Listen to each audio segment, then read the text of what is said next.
Ya kalau misalnya ada kesempatan hat trick misalnya mau menang 3 kali, misalnya gubernur mau lagi nggak?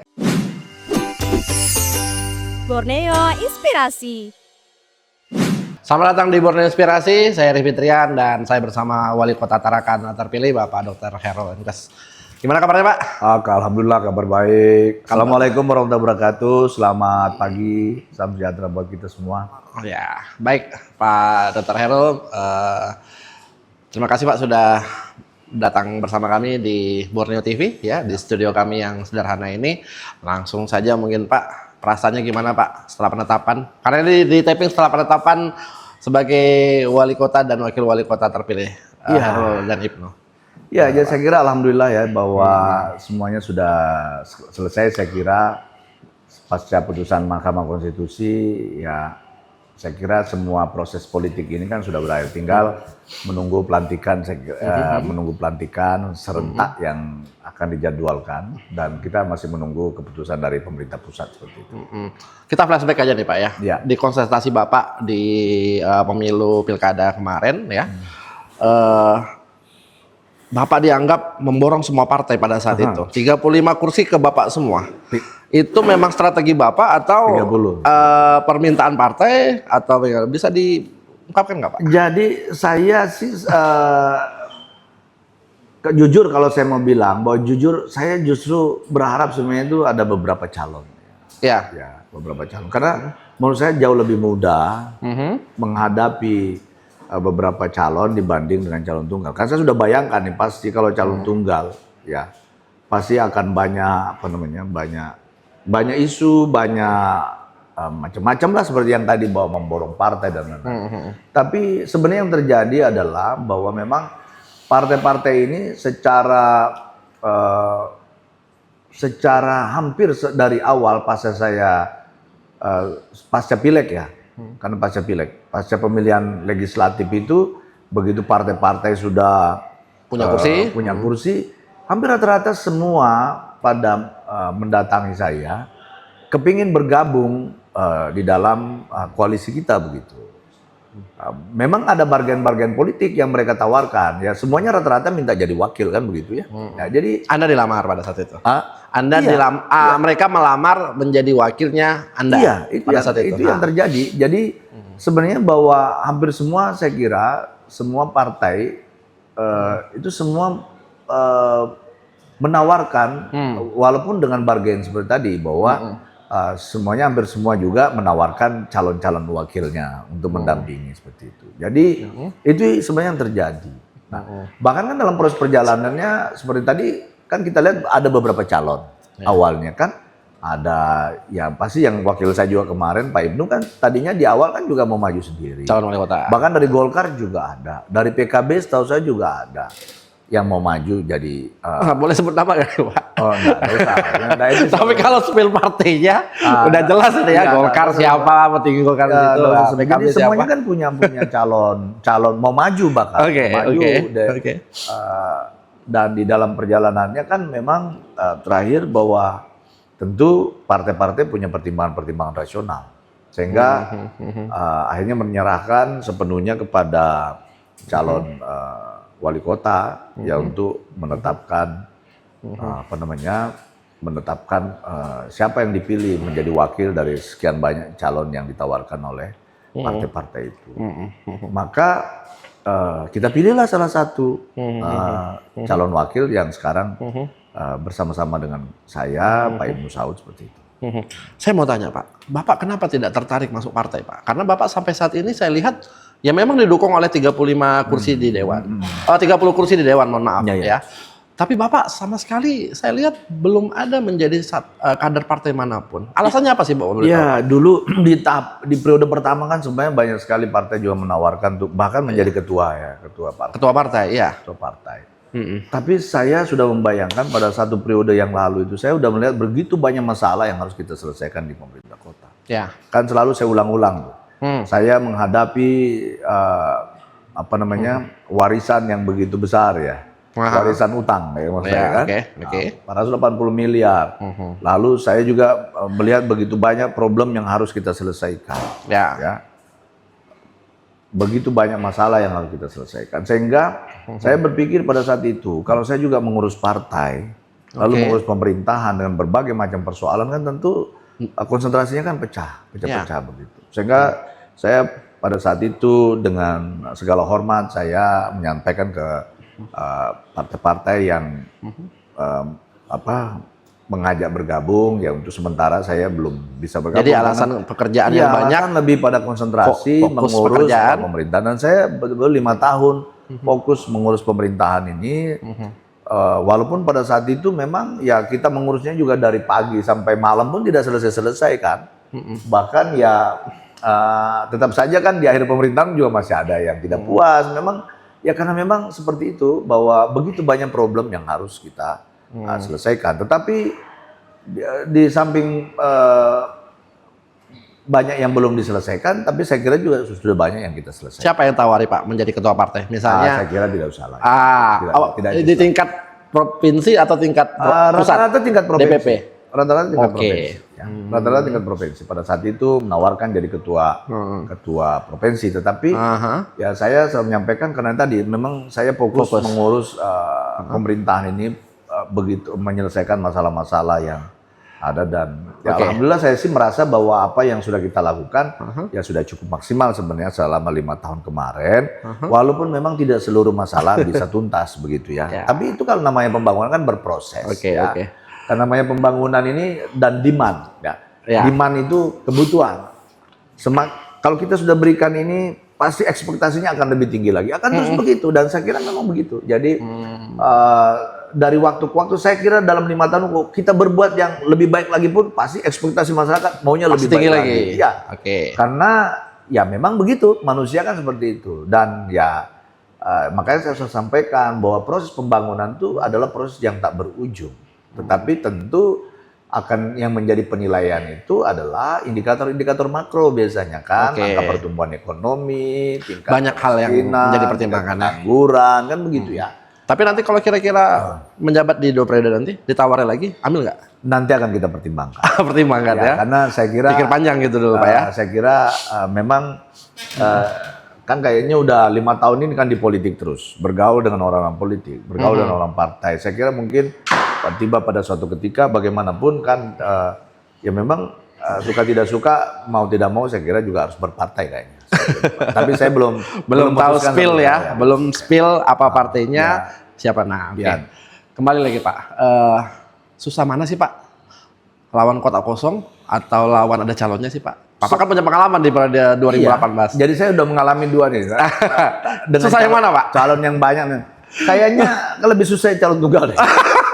Kenapa Pak? Ya kan contoh saya dulu. Oke. Saya dulu menang dengan 4 calon, begitu saya menang udah nggak ada yang menggugat. Iya, pada saat itu. Pada saat itu. Sekarang nggak ada calon yang lain, malah digugat gitu kan? Loh kok tiba-tiba ada yang gugat ini ya? Jadi yang kedua memang bahwa ya lagi-lagi bahwa memang kan banyak persepsi yang muncul, banyak ini yang muncul dengan calon tunggal itu.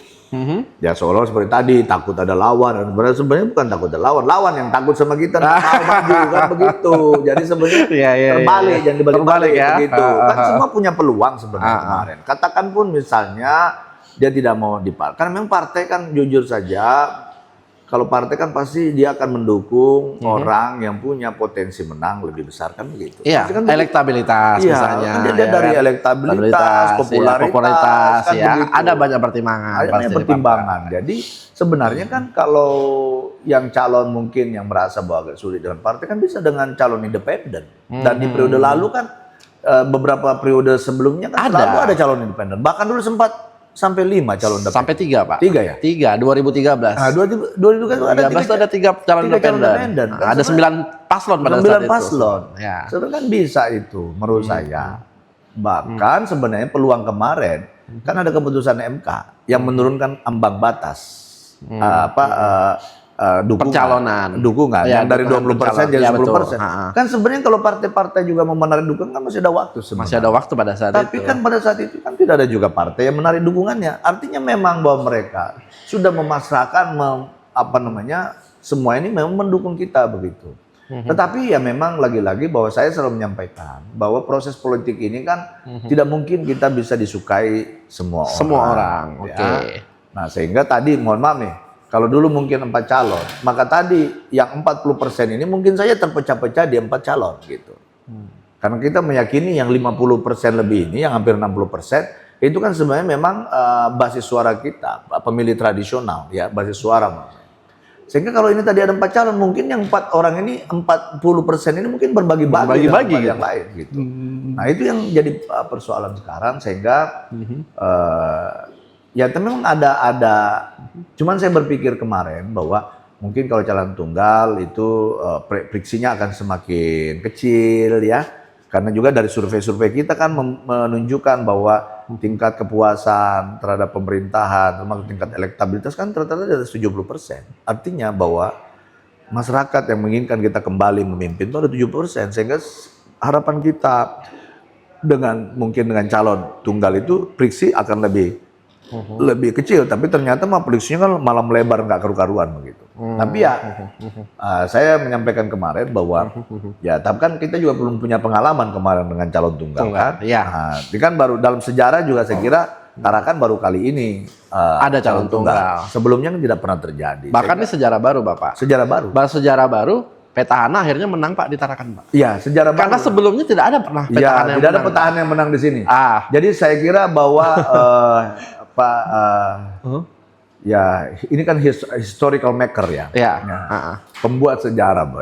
Historical maker itu dalam sejarah belum pernah ada calon tunggal di Tarakan. Dalam sejarah belum pernah ada petahana yang pernah menang di Tarakan sebelumnya, gitu kan? Jadi ya ini saya kira historical maker. Tapi kalau memang kita lihat survei-survei, saya kira arah itulah mungkin juga yang menyebabkan hampir semua partai mendukung ke kita pada saat itu. Kan yang melihat fakta survei bahwa tingkat kepuasan masyarakat yang disebut sebagai tingkat penerimaan masyarakat terhadap kinerja pemerintahan selama 5 tahun yang lalu kan di atas rata-rata ya 70% lebih ya. Termasuk juga tingkat elektabilitas kan di atas 70% sebenarnya kalau kita lihat survei-survei, beberapa survei yang kami lihat itu. Nah, artinya bahwa tingkat penerimaan itu kan cukup baik lah. Sehingga itulah mungkin yang menyebabkan partai-partai itu melabuhkan dukungannya kepada kita semua begitu. Tapi kan persepsi di luar kan memang beda-beda. Saya pikir itu biasa saja lah. Biasa saja. Tapi saya memang merasakan bahwa menjadi calon tunggal ini kayaknya lebih berat deh dibanding banyak calon. Oke Pak. Gitu.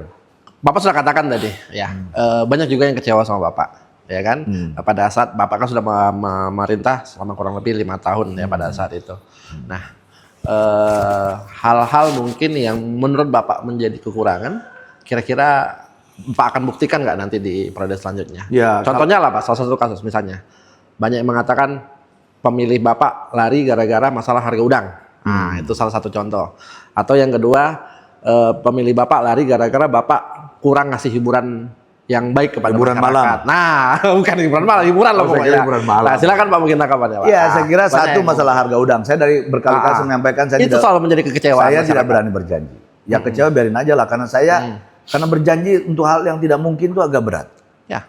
Siapa yang bisa mengendalikan harga? Ya. Dari dulu saya tidak pernah berjanji. Saya karena berjanji itu menurut saya adalah utang. Saya akan berjanji sesuatu yang menurut saya logik, masuk akal, bisa dikerjakan.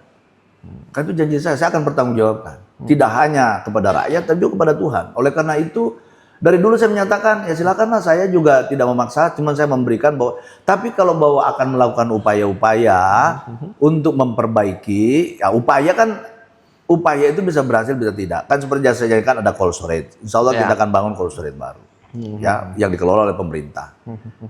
Nanti mungkin dalam bentuknya perseroda mungkin dikelola oleh ada saham dari masyarakat juga, sehingga dikelola masyarakat. Ya kelola kita sama-sama. Kita lihat supaya jangan ada tuduhan bahwa ini ada wali kota terima fee dari pabrik udang dan lain-lain begitulah ya, pembeli udang. Jadi saya kira ke depan ini, dan saya sampaikan juga kemarin di kampanye saya bilang saya tidak berani berjanji, dan boleh lihat mungkin di visi misi saya tidak ada janji kampanye untuk menaikkan harga udang ya. Saya berjanjinya adalah memperbaiki sistem manajemen ya, atau mungkin membuat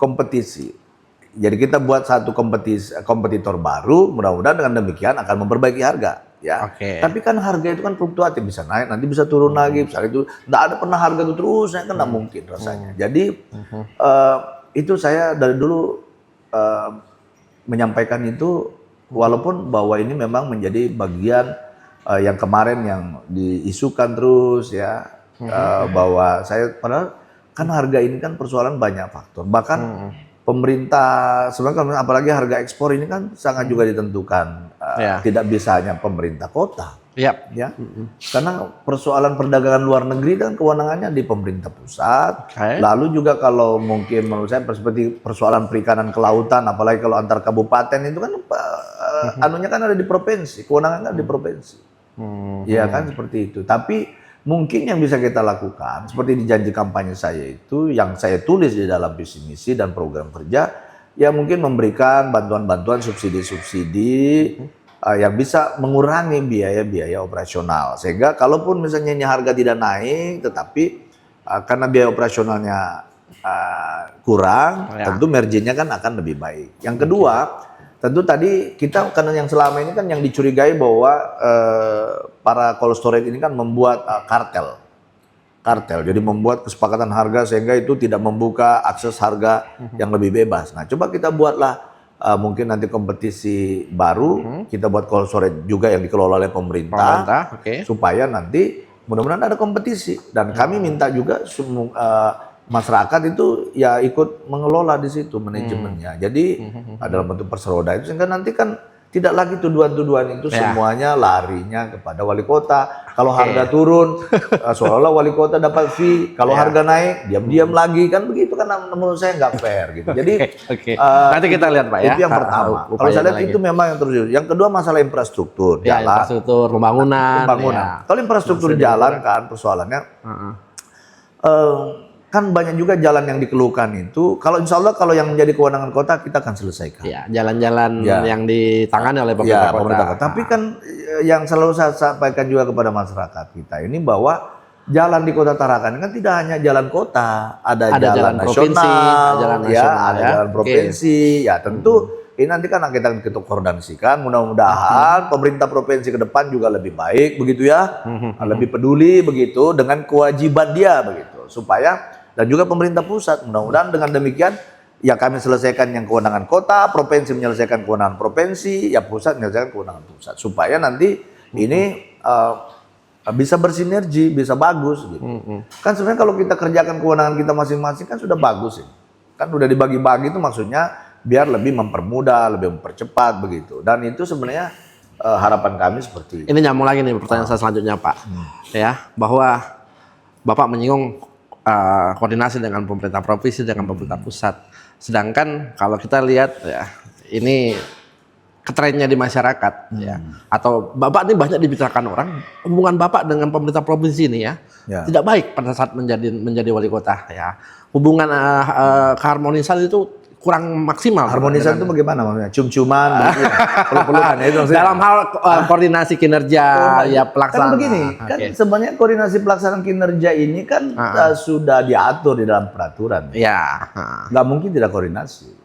Tapi kalau yang dilihat masyarakat itu, oh mungkin kalau yang dimaksud hubungan baik itu cium tangan, peluk-pelukan, yang maksud saya tuh enggak lah gitu.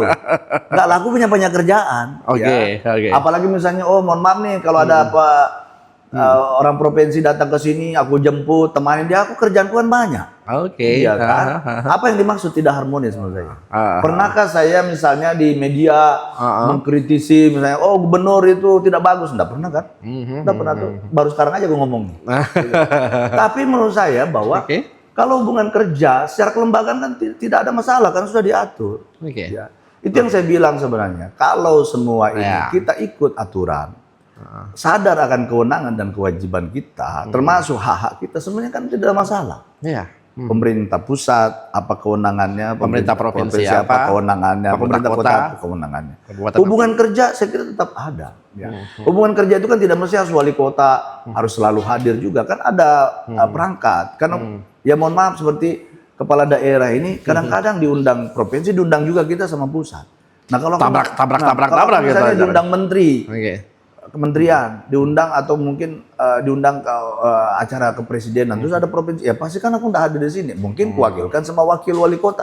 Wakil wali kota kan juga kepala daerah juga, kan sama satu Iya, paket. sama satu paket ya. Jadi jangan dilihat bahwa saya tidak tahu mempersepsikan hubungan baik itu bagaimana. Karena saya memang karakter saya dari dulu begitu. Saya waktu saya mohon maaf, saya jadi kepala dinas pun saya hampir tidak pernah datang ke rumah wali kota kalau saya nggak dipanggil. Bukan sifat saya untuk menjilat dari dulu. Boleh tanya lah, saya Tapi alhamdulillah rasanya kok aku karirku bagus-bagus saja gitu. Tapi aku juga bapak teman-teman kan tidak pernah juga bapak lihat aku misalnya secara ngomong di koran di media nggak pernah rasanya.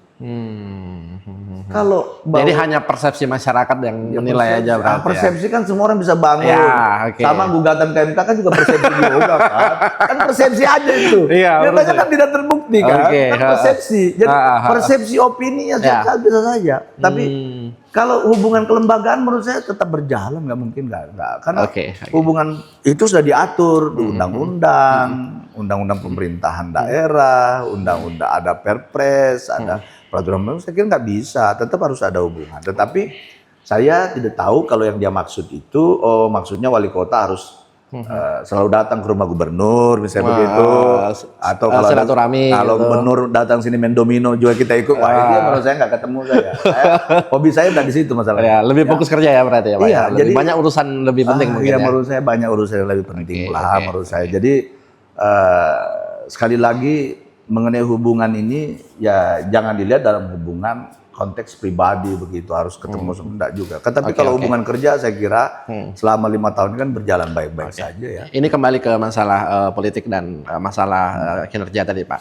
Ini kan Bapak dijeda ini Pak. Ya kan tidak seperti daerah yang lainnya. Ada beberapa kabupaten kota yang Bapak mengharuskan dijeda dulu setahun baru diganti oleh penjabat, kemudian ikut kontestasi lagi. Nah, kira-kira ini ada hal yang Bapak keluhkan nggak dengan sistem yang seperti ini, Pak? Yang Bapak harus mundur dulu, ya kan, habis masa jabatan, kemudian. Nah, ini kan menjadi persepsi yang gimana ya? Sebagai kontestasi yang mengikuti arena pertarungan pilkada ini pasti merasakan gitu kan Pak. Beda sama yang mungkin petahana masuk. Nah ini gimana Pak tanggapan Bapak? Tapi kan hebatnya masih menang juga kan. mantap. Kan gitu, ya. Di jeda setahun pun juga masih menang juga. Di downgrade pun masih menang juga ya. Saya kira itu. Tapi ada keluhan nggak Pak sebenarnya? Kembali lagi dengan sistem yang seperti saya ini. sih jujur saya selalu menyatakan bahwa saya selalu berkoalisi dengan rakyat saja dah. Gitu, Kenapapun itu saya kira yang selalu digaung-gaungkan sama kan suara rakyat, suara Tuhan. Iya. Jadi saya lebih takut ke rakyat sebenarnya. Oleh karena itu saya tidak pernah khawatir mau dijeda 1 tahun kah, 2 tahun kah. Karena saya merasa bahwa saya koalisinya kan dengan rakyat. Ya, saya kan bukan dipilih oleh pejabat, saya dipilih oleh rakyat. Ya. Oleh karena itu bahwa ada ya mungkin nasib saya dan mungkin nasib beberapa teman-teman di daerah lain begitu ya. Karena itu kan aturan yang diatur di dalam undang-undang. Karena ada pilkada serentak, ya lalu waktunya itu memang dimundurkan, sehingga memang ada yang sudah selesai masa jabatannya dan harus selesai kan, tidak boleh lebih dari 5 tahun kan, karena ada itu. Karena yang PJ itu kan harus pegawai negeri kan, tidak boleh dari pejabat politik. PJ itu harus pegawai negeri. Jadi memang kalau saya sih tidak mempersoalkan juga, ya memang itu persoalan nasib saja bahwa memang ya nasib kita ya dibuat aturannya kan seperti begitu kan, bahwa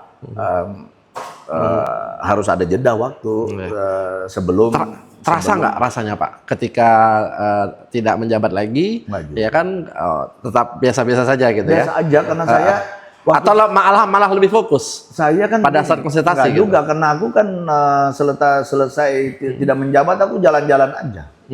Ya, menikmati lah dulu cuti gitu dulu ya. Kan kalau saya mau jalan malah kepikiran. Kalau saya mau jalan, aduh gimana ya di persiapan nanti kalau di ada Pemkot apa-apa, bagaimana ya? Tiba-tiba ada banjir kah? Terus misalnya ada longsor kah? Ada kebakaran kah? Tiba-tiba saya ada di tempat, saya lagi jalan-jalan ke luar negeri kan jadi masalah. Itu kepikiran. Makanya selama saya 5 tahun menjabat itu hampir saya tidak pernah keluar negeri. Cuma 1 kali saya keluar negeri, itu pun karena anak saya wisuda di Cina pada saat itu. Karena itu yang saya khawatirkan. Saya khawatir tiba-tiba. Nah, tapi kalau sekarang kan aku nggak ada beban. Jadi makanya kalau ada yang lapor, jangan lapor ke saya, lapor ke penjabat yang ada lah. Aku kan bukan tidak menjabat lagi. Tetapi yang kedua, memang kan selama saya menjabat, saya jujur kan tidak sangat protokoler. Ya. Ajudan pun jarang saya bawa. Ya, kadang-kadang Apa kemana-mana sendiri sekarang akhirnya mengurus ini itu sendiri. Iya, waktu menjabat pun kan hampir seperti itu. Oke. Saya misalnya mohon maaf nih, kalau mau berangkat pun ngurus tiket sendiri, ngurus hotel sendiri. Jadi aku mandiri aja. Jadi begitu aku nggak Apa kita kebiasaan mungkin waktu kepala dinas dulu juga? Iya seperti itu. begitu. Waktu ASN juga seperti iya, itu ya. waktu saya sekda pun juga begitu. Bahkan saya kan hampir selama saya menjabat kan tidak pernah tinggal di rumah dinas kecuali jadi wali kota saja. Waktu saya sekda pun saya tidak tinggal di rumah dinas. Tinggal di Jadi, rumah di Sebengkok di ya rumah pada saat itu. Sebengkok. Oke. Saya tinggal waktu jadi kepala dinas pun mau dikasih rumah dinas pun saya tidak tinggal di rumah dinas. Saya tinggal di rumah sendiri. Ya, saya karena memang aturan anunya harus di rumah dinas kan wali kota baru saya tinggal di rumah dinas. Jadi hampir tidak ada masalah karena tidak ada post power syndrome juga karena saya memang tidak merasa ada sesuatu selama saya menjabat juga. Aku tidak pernah dilayani rasa secara istimewa, biasa-biasa aja. Jadi ya memang kalau dibilang lebih bebas ya lebih bebas karena kalau dulu kan kalau saya misalnya mau ke luar negeri kan aku harus izin Mendagri kan. Itu yang mungkin banyak sebagian pejabat ditakut post power syndrome itu yang bisa diantisipasi oleh Bapak gitu ya. Post power syndrome itu terjadi kalau kita merasa bahwa kekuasaan ini adalah segala-galanya. Oke. Pada saat kita berkuasa semua mau dilayani. Nah, ya. Kemana-mana, kalau perlu dicebokin, diminumin, nah itu pasti kalau belum selesai menjabat itu pasti post power syndrome. Tapi kalau saya kan nggak juga begitu. Bahkan saya berangkat pun hampir jarang bawa ajudan. Kecuali memang itu diperlukan misalnya untuk mengurus administrasi duluan di sana. Misalnya ada pertemuan dengan acara misalnya undangan presiden harus saya ngurus atau wapres kan harus ngurus tuh. Nah itu biasanya baru ada ajudan protokol. Kalau nggak pernah saya berangkat. Saya relatif berangkat sendiri, nggak bawa ajudan ya. Dengan pertimbangan sebanyak pertimbangan saya salah satunya adalah pertimbangan efisiensi juga. Ya kan? Jadi begitu saya tidak menjabat, nggak ada sesuatu yang luar biasa menurut saya. Saya biasa aja, nggak apa-apa. Ini pun minum dulu Pak ya. Mau ini anu kayak ini, jeda kah? Enggak Pak. Oh terus terus aja Pak. Saya ngajak minum aja sih Pak. Saya kira iya. Seperti itu. Jadi ya saya kira bahwa itu ada jeda itu kan memang aturan undang-undangnya begitu ya. Iya, sudah. Saya kena yang pas itu ya sudah terima aja. Iya. Nggak ada masalah gitu. Nah, ya ini saya menanyakan supaya mungkin Bapak ada tips ya antisipasi janganlah post power syndrome seperti itu. Post power syndrome itu kan bahaya. Post power syndrome jangan menganggap jabatan segala-galanya. Oke. Yang kedua itu intinya Pak. Intinya jangan terlalu dilayani. Oke. Ya. Siap. Karena saya selama saya menjabat, saya rasanya tidak pernah juga memanfaatkan birokrasi pelayanan yang luar biasa, makan di VIP, juga lah, biasa-biasa aja. Saya biasa kalau makan sama-sama biasa aja. Bahkan saya kalau di rumah dinas pun, ya panggilin tuh security semua, makan bareng-bareng gitu. Iya. Meja duduk semeja dan kita nggak ada itu perbedaan. Ada sekat gitu ya, antara wali kota dan pegawainya aman ya. Jadi saya nggak pernah rasanya kok kayaknya jengah begitu nggak menjabat tiba-tiba makan biasa aja karena memang udah biasa sih. Jadi ya alhamdulillah saya kira itu tidak terjadi. Bahwa tadi ada jeda itu kan memang aturan konstitusi dan itu tidak perlu dipersoalkan lagi. Saya kira kan memang begitu aturannya. Bapak dulu menjadi wali kota kan zamannya pemerintahan Pak Jokowi dan Pak Kiai Haji Maruf Amin ya Pak ya. Sempat dengan Pak Yusuf Kalla. Nah ini kan sudah di pemerintahan baru ini Pak Prabowo. Bahkan mungkin Bapak sudah mendengar cerita dan berita di mana Bapak Presiden ini melakukan efisiensi yang luar biasa. Sampai anggaran ATK 90% dipotong, listrik, air pun dipotong. Ya. Nah menjelang Bapak masuk kembali ke pemerintah kota, Bapak sepakat nggak dengan apa yang menjadi kebijakan pemerintah pusat terhadap ini? Karena ini sudah mulai agak gimana gitu Pak, sudah hangat diperbincangkan. Jadi gini, waktu saya menjabat di periode pertama, hal itu pun kami lakukan juga. Sudah dilakukan? Ya, sudah saya lakukan. Contohnya? Contohnya tadi misalnya anggaran perjalanan dinas lah. Dinas-dinas itu kan kita hanya kasih berapa, misalnya kepala dinas hanya 3 kali dalam setahun gitu. Untuk berangkat? Iya berangkat, kecuali dinas-dinas besar yang memang mungkin ada misalnya mohon maaf seperti Bapeda, BPKD kan memang dia harus banyak komunikasi dengan pusat, itu aja mungkin agak sedikit banyak. Selebihnya tidak banyak. Ya. Yang kedua, teman-teman mungkin bisa merasakan pada saat zaman saya. Hampir tidak pernah misalnya upacara-upacara itu. Dulu kan selalu kolosal tuh. Kita kan kemarin selama 5 tahun rasanya upacara 17-an tuh yang ngundang 100-an orang, 200 orang paling banyak. Itu pun hanya di halaman parkir wali kota. Kalau dulu kan selalu di stadion atau mungkin di taman berkampung, ya kan? Hari ulang tahun kota pun juga bahkan pernah upacaranya kita lakukan di Pantai Amal saja, di tempat wisata itu. Ya. Kenapa kita lakukan itu? Ya, dan saya kira sama pemikiran dengan Pak Prabowo. Di awal pemerintahan beliau juga pasti dia akan melihat begitu banyak janji kampanye yang kita janjikan kepada masyarakat. Termasuk saya juga dulu. Kan ada biaya pendidikan, ada biaya kesehatan, gratis, PDM gratis segala macam. Ya tentu saya harus mengurangi hal-hal yang menurut saya itu bisa dikurangi. Ya, termasuk juga seperti tadi ya terutama upacara. Upacara ini kan seremonial. Kalau misalnya meriah itu minimal 2 miliaran loh, itu satu kali upacara. Kalau meriah upacara. Bayangin aja kalau Bapak ngundang misalnya 2.000 orang lah. 2.000 bisa. Peserta. Kalau dulu stadion itu sampai 5.000. Iya. Nah, 5.000 itu uang makan nasi kotak aja misalnya berapa? Taruhlah 25.000 atau 20.000. Enggak ada, 30-an ribu. 35.000 misalnya. Nah, itu udah berapa? 150 jutaan iya, kan? 150 atau 1,5? 150 juta, Pak. 5.000 kali 3.000. 3.000. Itu sekitar 5.000 kali 30.000. Mau hampir 400 itu, Pak. 400.000 itu, Pak. 5.000 kali 30.000. Berapa, Man? 5.000 kali 3.000 kan? Kali 30.000. Nah, saya buka 150 juta. 150 juta, benar ya. Kan? Nah, belum lagi dekorasi, ya, belum lagi macam-macam itu bisa sampai 2 miliaran. Dan Bapak ngitung sampai segitu kalau pada saat menjabat? Iya, itu kan udah kita lakukan 5 periode, 1 periode yang lalu, 5 tahun yang lalu. Makanya dulu banyak teman-teman organisasi mengeluh. Kok kami nggak pernah diundang ya? Ya memang kalau dulu kita upacara paling undang kepala-kepala OPD, Porkopinda. Itu aja. Mungkin ada beberapa ketua paguyuban lah. Ormas. Ormas hampir enggak. Ormas juga ada pernah ya? Enggak diundang. Karena slotnya hanya sekitar 150 sampai 200. Jadi itu saya kira, saya juga memahami psikologi ya pemerintahan pusat ini. Tapi saya kira mungkin itu tidak akan terus berlanjut.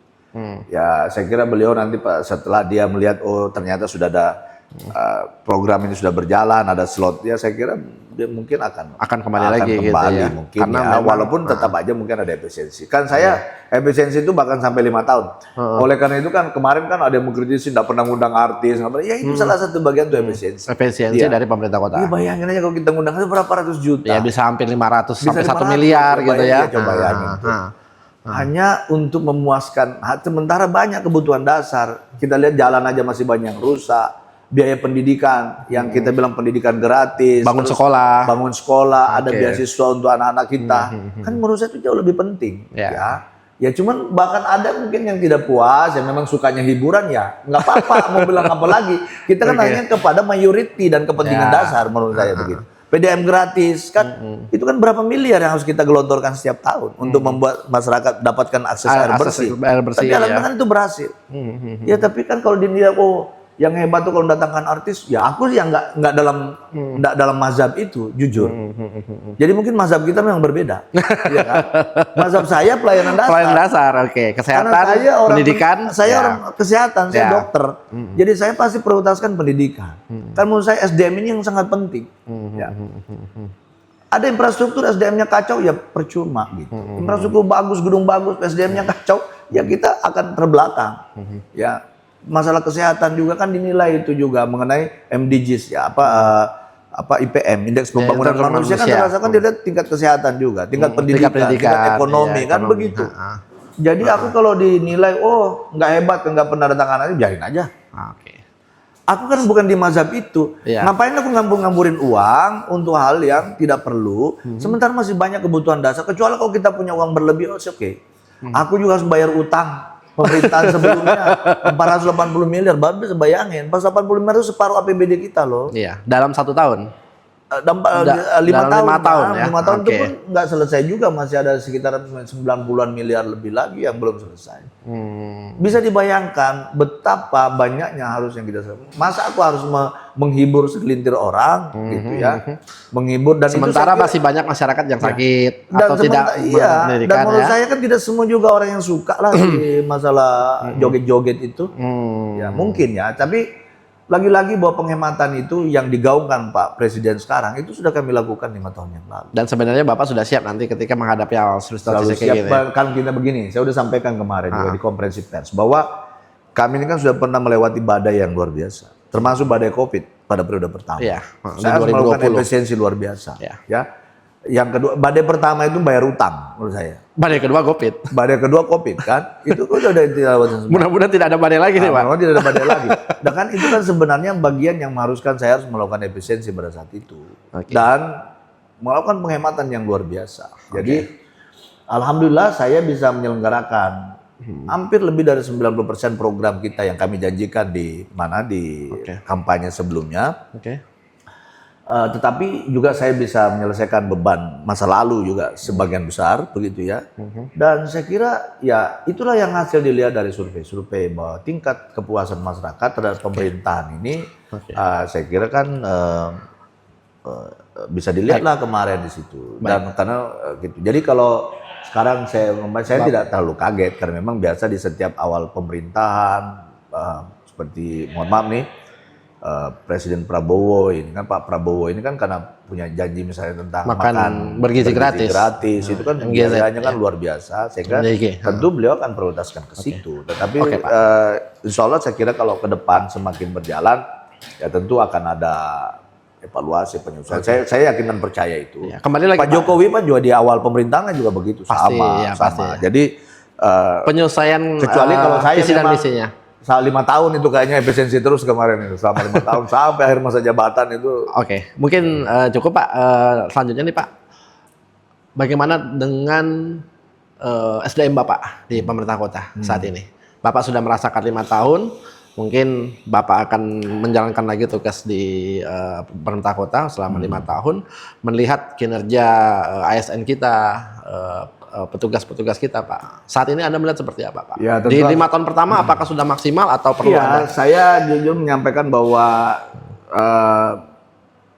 banyak yang sudah dicapai di 5 tahun itu, termasuk di birokrasi. Tapi saya kira juga ada juga yang harus kita evaluasi. Ya insya Contohnya, Allah ke Pak? depan beberapa catatan-catatan ya, termasuklah masalah kinerja juga, masalah perbaikan, kecepatan kan ini juga masih selalu dikeluhkan masyarakat. Ya, kita kan berharap semuanya kemarin kalau bisa sih sudah online sistem semua sehingga urusan-urusan dengan masyarakat dengan pemerintahan kan tidak terlalu harus berhadapan langsung begitu ya. Mohon maaf Pak, pada saat 5 tahun kemarin, apakah ASN-ASN di pemerintah kota itu sudah mungkin sejalan dengan visi dan misi Bapak yang Bapak sampaikan kepada mereka? Dan selalu berada on the track gitu Pak? Penilaian Bapak lah seperti gimana? Ya, saya sih melihat bahwa sebagian besar on the track ya. Karena kalau dia on the track pasti saya ganti. Ya. Kepala dinas yang tidak ganti gitu kita Pak ya? ganti. Tapi memang ganti itu artinya dipindahkan ke tempat lain ya, mungkin lebih cocok dengan dia lah ya kan. Jadi pasti dalam setiap itu kan evaluasi biasanya. Memang kan ada kesulitan kita saat ini waktu itu bahwa memang kepala dinas ini kan baru bisa dievaluasi lagi kan 2 tahun. Setiap 2 tahun ya Pak? Iya itu problemnya. Sehingga padahal ya memang sih waktu dia belum menjabat kayaknya bagus banget begitu. Begitu dapat jabatan loyo. Nah sebenarnya kalau ada ruang tadi bahwa begitu ada ini bisa diganti lagi kan kadang-kadang bagus nih. Di awal waktu dia belum menjabat bagus. Cepat larinya? Oh cepat lari begitu dia menjabat. Di tengah-tengah? Kok jadi Ngos-ngosan? loyo kok jadi begini gitu. Tapi kita mau ganti dia nggak bisa karena aturan. Evaluasinya. Saya nggak tahu nih aturan baru kan katanya kemarin ada perubahan aturan. Saya belum baca. Nah, saya kira kalau dulu masih sebelum ada itu, memang sih kan begini. Dulu pertimbangannya supaya tidak terlalu cepat mutasi dan lain-lain gitu ya. Tetapi kan manusia ini kan kalau saya lihat ya ternyata bahwa apa yang kita nilai selama ini bagus begitu dia menjabat berubah dia. Nah itu dia yang mungkin menurut saya kesulitan hampir semua kepala daerah itu pada saat dia menjabat dan perform begitu, tidak bisa langsung diganti. Bisa langsung diganti. Jadi nunggu 2 tahun baru bisa Termasuk juga dievaluasi. pejabat-pejabat yang berada di level eselon 3, Kalau eselon eselon 4. 3, eselon 3, 4 bisa. Eselon 2 maksud saya. Eselon 2 maksud saya. Lebih kan- fokus yang kepala dinas. Tapi kan begini, ada juga kan begini. Kan begini, bahwa apapun saluran pertama dari kepala daerah itu kan ya kepada kepala OPD-nya. Nggak mungkin saya langsung ke bawah kan. Nah, kalau ini tidak diperintahkan dari sini kan ini ada bottleneck-nya nih, ada sumbatan di situ. Sehingga sekira sih ya memang bagusnya itu adalah dari atas sampai ke bawah. Karena biasanya juga perpindahan eselon 4, eselon 3 ini kan masukan dari kepala dinasnya. Nah, kadang-kadang kepala dinasnya ini yang ya menurut saya kadang-kadang lebih banyak like and dislike-nya, tetapi akhirnya juga dilihat performa dinasnya kan tidak terlalu bagus. Jadi itu yang menurut saya, tapi saya mudah-mudahan sih ada perubahan aturan ya, supaya kalau bisa kembali kayak dulu kan lebih bagus. Jadi Izin Pak, setiap saat bisa dilakukan ya. izin Pak, pasca penetapan kemarin, Anda nggak sudah PNS-PNS ataupun di level eselon 3, eselon 4, eselon 2 bahkan yang kembali menghubungi Bapak? Kembali Menghubungi Bapak atau ya Kalau mengucapkan selamat atau Ya, kalau selamat sih ujung-ujungnya mungkin ya Pak, tolong Pak amankan jabatan saya ke depannya tapi Pak. kan saya kan Gimana itu, Pak? tahu kan orang-orang ya itu enggak mempan kalau di saya yang begitu-gitu. Oh, udah paham ya. Kalau hubungan baik oke aja lah. Oke. Tapi hubungan kinerja dan lain-lain ya pasti kan kita ada penilaian tersendiri. Kalau saya ya teman nggak baik, kalau kinerjanya kurang bagus ya tetap aja kita nilai. Tapi ada Pak sudah menghubungi atau kan selamat aja? Ya selamat lah begitu. Karena saya kan lebih banyak di luar ya. Saya lebih banyak di luar. Saya baru pulang ini kan tanggal 6 kemarin. Saya memang selama pasca pilkada, waktu pilkada di situ sibuk ngurus kampanye. Sampai selesai itu saya kan banyak keluar, berangkat, umroh dan lain-lain. Jadi saya relatif tidak terlalu memantau lagi di sini. Nah, kalau ada ucapan-ucapan selamat ya kita balas saja lah, terima kasih begitu. Kalau ada yang mendoakan ya terima kasih begitu. Tapi banyak yang mencoba mendatangi Bapak untuk saat ini bersilaturahmi? Oh enggak juga, karena saya kan memang dia tahu kalau saya enggak ada gunanya itu. Percuma saya kalau datangi. Kalaupun kalau kau datangi kalau kinerjamu enggak bagus ya cut juga ya gitu ya. Tetap aja. Ya jadi saya kira itu tidak akan laku lah kalau di tempat saya seperti itu. Komentar Bapak terhadap wakil Bapak, Ibnu Saud, bagaimana Pak? Bapak melihat beliau ini seperti apa? Setelah Bapak mungkin bagus ya, saya selama ini nggak ada masalah sih. Saya ya pada saat kita menentukan pilihan menjadi wakil pun saya kira nggak ada masalah ya. Dan selama ini komunikasi bagus-bagus saja, karena masalah. Jadi kalau saya lihat tipe karakter beliau ini kan orangnya juga apa ya, slow apa namanya, tidak juga kayak meledak begitu kan. Jadi biasa bagus saja menurut saya. Nggak sampai saat ini ya. Tapi pengalaman saya pun 5 tahun menjabat kan juga nggak ada masalah dengan wakil sebenarnya. Pada saat itu Pak Effendi ya? Pak Effendi nggak ada masalah. Nggak ada masalah ya. Jadi sebenarnya kalau kita memahami peran dan fungsi masing-masing, apa peran kepala daerah, apa peran wakil ya. Masalah saya kira. Kita kan karena jelas di undang-undang sudah termaktum gitu ya. Yang kedua kan kita saling menghargai lah, namanya manusia kan kita saling menghargai, saling bersih. Saya kira itu biasa. Ya, jadi relatif kan seperti yang terjadi 5 tahun yang lalu kan nggak ada masalah di sini. Pada saat podcast bersama kami Pak Ibnu Saud mengatakan tidak ada kontrak politik di awal dan dia mengatakan bahwa dia hanya bekerja untuk masyarakat rakyat. Nah, saya konfirmasi ke Bapak, benar nggak seperti itu? Memang kan begini, kontrak politik ini kontrak itu kan seperti dagang sapi, dan itu yang selalu disampaikan oleh masyarakat bahwa oh ini ada dagang sapi, nggak ada kan? Nggak ada ya? Nggak ada. Jadi kita makanya saya tanyakan lagi nih sama Bapak. Nggak ada, kami nggak ada kontrak politik. Kita kan bicaranya hati ke hati begitu. Kan masalah saya pun kontrak sama dia, kalau saya mau kan sudah berapa banyak tuh kepala daerah kontrak semua gini kan malah pajak kongsi. Saya juga dengan Pak Fendi dulu nggak ada kontrak itu. Ya, kita biasa aja kita siapa yang sempat ya kerjain, siapa enggak sempat. Kan paling kalau misalnya apa saya mau silakan aja gitu. Menurut saya paling kalau misalnya ada yang agak rawan-rawan kan saya ingatkan beliau misalnya cuman ini harus hati-hati gitu. Itu aja. Jadi memang kontrak politik itu kan, kontrak di atas kertas itu kan tidak, menurut saya itu sesuatu yang tidak mengikat juga secara. Kontrak politik ya ikatannya politik, tapi kan tidak mengikat secara hukum. Kalau salah satunya wan prestasi apa tuntutannya kan kan Iya. Apa gunanya gitu apa ya, Pak? gunanya? Jadi sebenarnya lebih bagus bahwa memang kita yang kontraknya itu dari hati ke hati. Pak. Kita saling memberi, saling menerima, saling memberi masukan, saling menghargai. Menurut saya itu yang paling penting. Ya kan? Saling menghargai. Jadi di dalam berpolitik ini kan yang lebih penting adalah equal dan saling menghargai. Ya, jadi saling menghargai dan saling tahu hak dan kewajiban itu menurut saya yang lebih penting. Kami memang tidak ada perjanjian bisa tertulis, nggak ada. Tapi kan selama ini kan ada juga jalan aja sama-sama. Dan aja. Dan menepis isu-isu yang beredar bahwa nanti setelah terpilih nanti Pak Ibnu seperti ini, selalu Pak kan Dokter ada seperti cerita ini. dagang sapi. Termasuk, Ya. misalnya dengan partai-partai. Ya, partai partai-partai mendukung saya. saya kan dagang sapi apa? Nggak ada. Nggak ada. Kamu Selalu, dukung aja gitu. Nggak ada kita kontra politik dan partai. Oh nanti kalau aku terpilih kau dapat ini nggak ada. Nggak ada. Aman aja. Mereka juga berpikir ingin sama-sama bersama-sama dengan kita membangun Tarakan kan seperti itu. Pak Ibnu juga begitu, partai-partai juga begitu. Nggak ada kita kontrak-kontrakan itu. Oke. Nggak ada. Nanti kalau kau dukung saya kasih, nggak ada. Oke. Ya termasuk juga dengan Pak Ibnu nggak ada. Nggak ada. Kita sama-sama bekerja, sama-sama berjuang untuk pertama berjuang untuk menang, yang kedua berjuang untuk menjalankan visi misi dan janji-janji kampanye. Itu yang paling penting menurut saya. Ini kita bahas masih politik ini Pak ya. Ini kan banyak terjadi di Indonesia. Ya. Di Kaltara juga ada sebagian terjadi gitu kan Pak.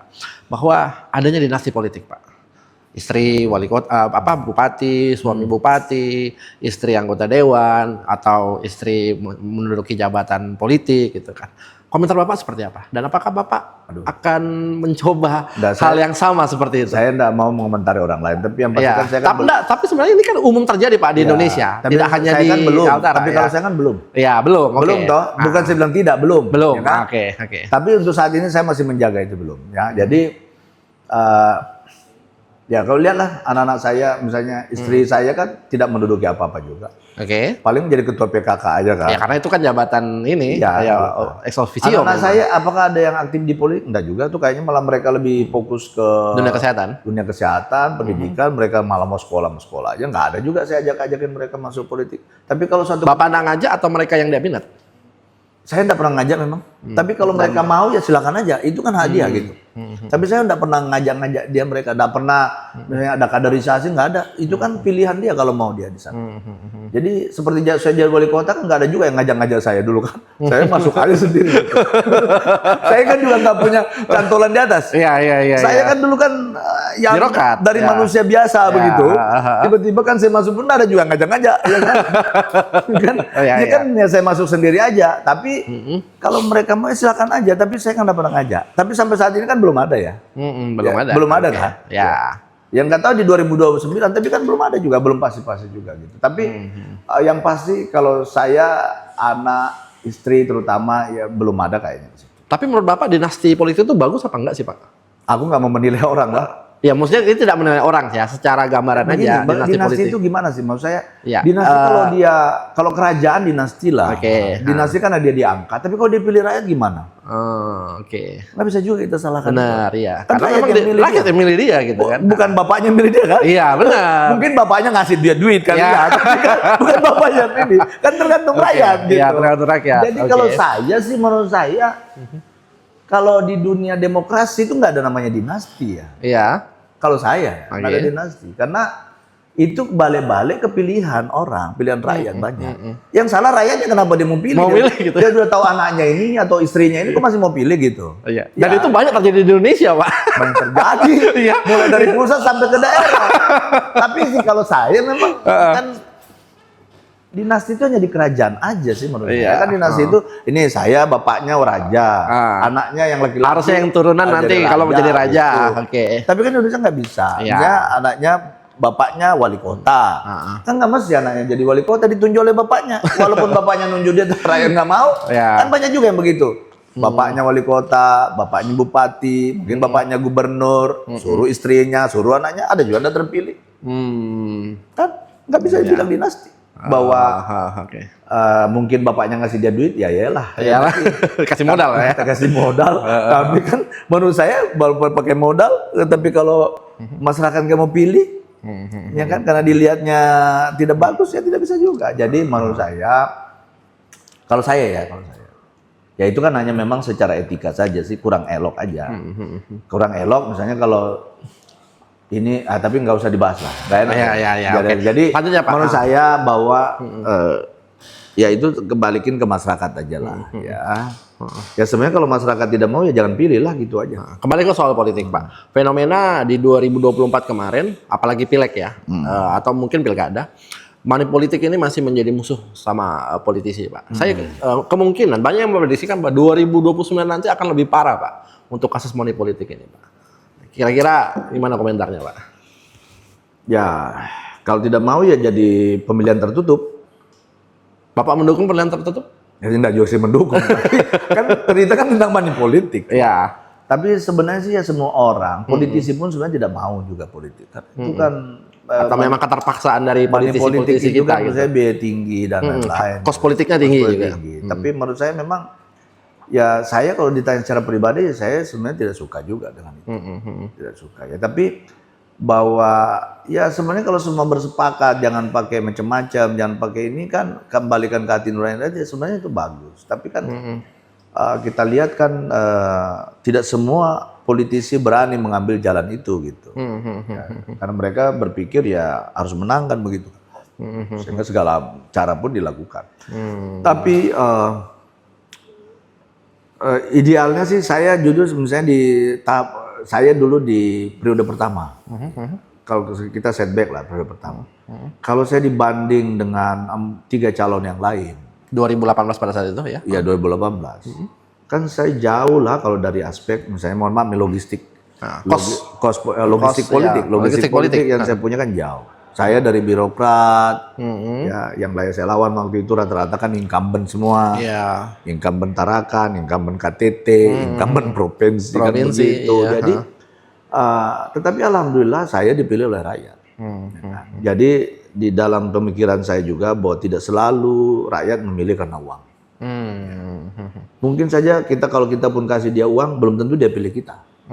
Ada juga orang kalau kita tidak kasih uang pun belum tentu dia tidak pilih kita.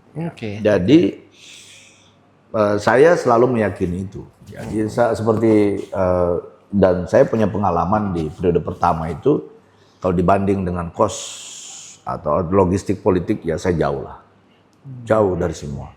Tapi alhamdulillah saya bisa menangkan pilkada itu gitu. Jadi lagi-lagi bahwa memang sebenarnya sih kalau saya lihat ini. Tapi kalau ada yang menyatakan politik tidak perlu uang, saya bilang itu bohong. Karena misalnya saya sosialisasi, kampanye, saya kan butuh ngasih makan sama peserta. Ya saya mau makan itu kan pakai duit. Saya butuh baliho. Kan baliho mana ada yang mau ngasih gratis? Ya pasti saya beli kan. Saya bayar. Saya butuh mungkin kampanye lewat media. Membayar iklan. Pasti bayar iklan. Jadi menurut saya tetap butuh uang. Yang itu kos politik. Yang itu kos politik. Saya tidak tahu yang money politiknya maksudnya mana? Yang dibagi-bagi begitu? Iya, yang dibagi-bagi. Kalau yang pilih saya nih, saya kasih 200-300 ribu. Saya gitu. kira itu yang terang-terangan tidak ada kayaknya. Tapi menurut saya sih ya kita harus meyakini juga bahwa seperti tadi tidak selalu karena uang masyarakat pilih kita. Dan tidak relatif lah itu. Relatif. Tidak selalu juga bahwa kalau kita tidak punya uang tidak bisa juga kita pilih. Jadi ya memang harus yakin dan harus punya kapabilitas lah. Saya kira itu juga orang memilih kita sangat tergantung dari amal dan perbuatan. Amal perbuatan masa lalu itu juga akan dilihat, track record begitu pasti juga akan masyarakat nilai kita. Karena dan saya punya pengalaman itu. Jadi saya kira bahwa ada kekhawatiran akan lebih ya menurut saya jangan kasih kalau memang ini kan menurut saya nggak usah terlalu khawatir yang memang misalnya nggak punya kos pun seperti saya dulu ya maju nekat-nekatan aja menang juga itu aman juga Pak ya? Aman aja ya kan? Jadi sebenarnya itu yang saya bilang dulu kalau saya ditanya kemarin Pak kira-kira ini kok nggak ada yang mau maju jadi wali kota. Bapak menurut Bapak banyak berarti Tarakan ini nggak punya kader potensial banyak sebenarnya menurut saya. Kalau saya menilai itu banyak sekali kader-kader potensial di Tarakan itu jadi kepala daerah. Yang tidak banyak itu yang berani. Yang punya punya ini, nyali. Nyali. Gitu. Iya. Kan misalnya seperti saya kan ya nyali.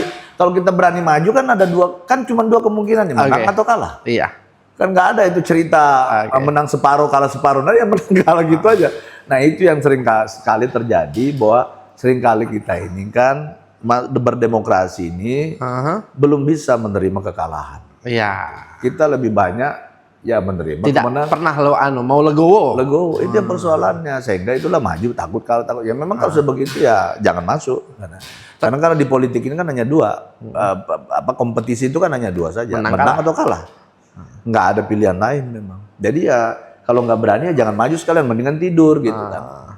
Tapi nanti kalau ada kesempatan lagi mau ikut pilkada lagi Pak? Siapa? Bapak. Pilkada apa? Tarakan kan nggak boleh lagi saya. Ya kalau misalnya ada kesempatan hat trick misalnya mau menang 3 kali, misalnya gubernur mau lagi nggak kira-kira? Oh kalau gubernur maulah. Oke. Berarti mau hat trick nih ya, 3 kali menang gitu ya? Kalau 2 kali, kalau Tarakan kan mungkin kan nggak bisa lagi saya. Kan saya udah periode terakhir. Ya maksudnya saya kodein Bapak mau gubernur nggak gitu nah? Ya pasti kalau jadi dalam politik kan pasti mau naik lagi. Gitu. Iya. Oke. Siap.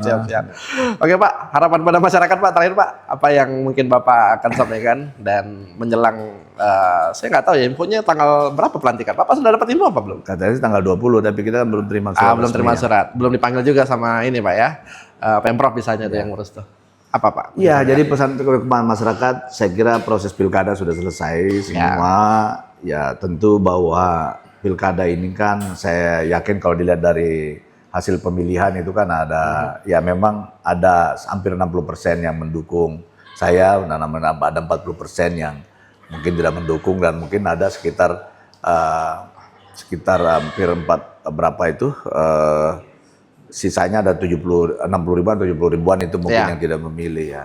Jadi saya kira bahwa proses ini apapun itu saya kira kan sudah selesai. Bahkan kemarin ada gugatan diajukan ke Mahkamah Konstitusi kan juga sudah selesai, ya, sudah diputus. Sehingga tentu harapan kita, mari kita bersama-sama ya membangun Kota Tarakan yang sama-sama kita cintai ini. Ya, tentu saya butuh dukungan dari masyarakat secara keseluruhan.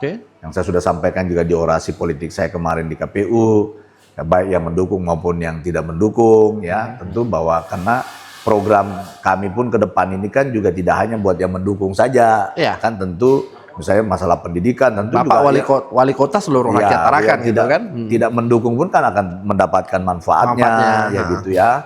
Termasuk juga masalah kesehatan, masalah PDAM gratis, mungkin masalah gas rumah tangga gratis, dan itu kan semua akan mendapatkan manfaatnya walaupun yang tidak mendukung. Oleh karena itu mari bersama-sama kita bergandengan tangan untuk membangun Kota Tarakan 5 tahun ke depan ini, ya.